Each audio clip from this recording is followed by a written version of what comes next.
सौन्दर्यलहरी श्लोकं 93 रागं केदारम् सुन्दरी नीयुम सुन्दरஞானம் சேர்ந்திருந்தால் தீருவோணம்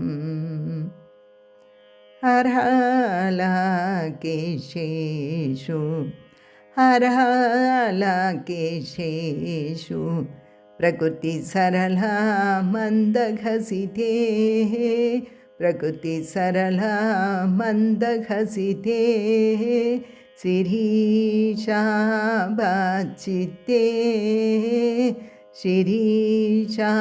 शिरीषाभाचिते दृशतु फलशोभा कुचतटे पृशतु फलशोभा कुचतटे पृशं तन्वीः मध्ये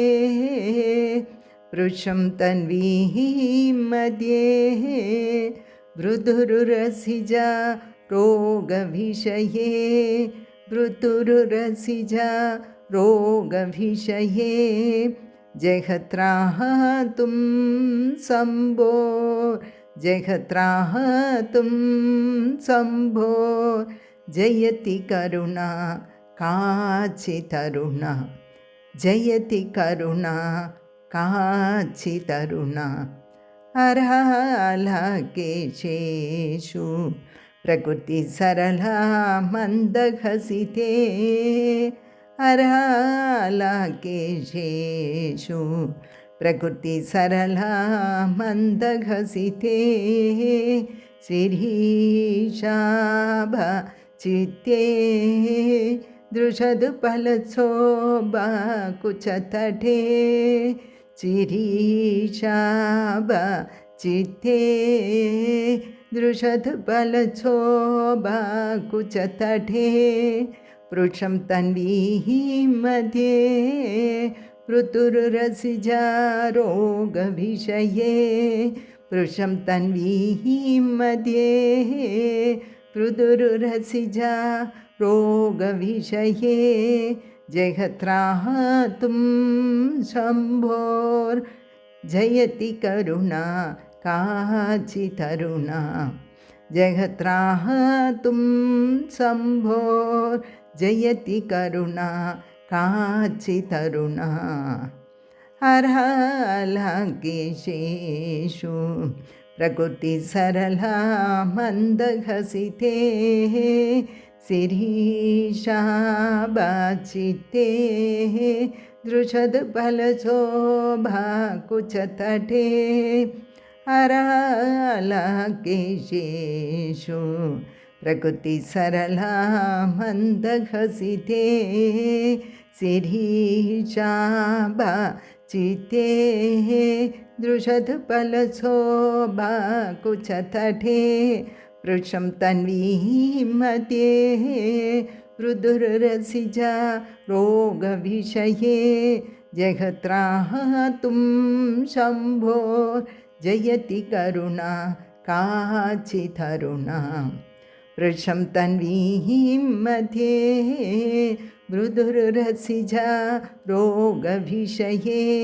जगत्राहतुं शम्भो जयति करुणा काचितरुणा हरलाकेशेषु प्रकृति सरला मंदघसिते शिरीषाभाचिते दृशतु फलशोभा कुचतटे पृशं तन्वीः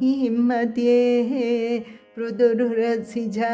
रोगविषये जगत्राहतुं शम्भोर्जयति करुणा काचितरुणा हरलाकेशेषु प्रकृति सरला मंदघसिते शिरीषाभाचिते दृशतु फलशोभा कुचतटे पृशं तन्वीः मध्ये मृदुरुरसिजा रोगविषये जगत्राहतुं शम्भोर्जयति करुणा काचितरुणा இஸ்லோகத்தின் பொருள். தாயே, மனதிற்கும் வாக்கிற்கும் எட்டாததும் சிவப்பு வர்ணமுள்ளதுமான பரமசிவனின் கருணா சக்தியே நீ. அந்த சக்தியே சுருட்டை மயிரும் இயற்கையான புன்முறுவலும் காட்டு வாகை பூ போல் மெத்தென்ற மனமும் கல்லுக்குள்ளே இருக்கும் மணிக்கல்லின் காந்தியுள்ள ஸ்தனப்பிரதேசமும் மிகவும் இளைத்த இடுப்பும் பருமனான ஸ்தனங்களும் பின்தட்டுக்களும் தாங்கிய உருவத்துடன் உலகத்தை ரட்சிக்கின்றாய். ஓம் ஸ்ரீ மாத்ரே நமக.